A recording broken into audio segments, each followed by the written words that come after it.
Okay, so it's important to know your limits and set boundaries. That was something that I had no clue how to manage years ago because of that. When people introduced me to their boundaries, I was in shock. And it wasn't, I wasn't a hater or I wasn't an unsupportive friend. I just didn't understand, or I lacked the knowledge of where to place boundaries because I was a people pleaser. If you asked me to do something, sure. If you needed me to go here, of course.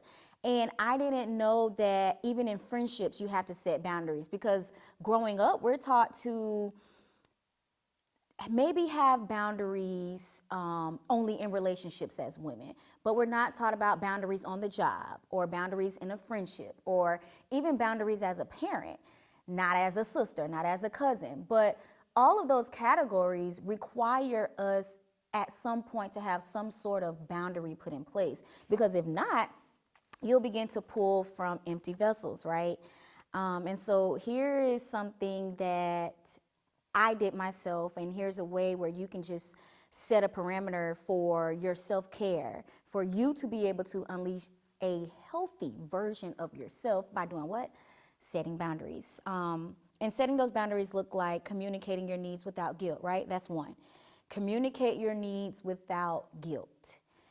Another one, this is number 2, determine a balance between your me time and your commitments, which should be different. Your me time is when you can say, this is something that I chose to do, not something that someone is requiring of me to do, right? So that's your me time and then your commitments.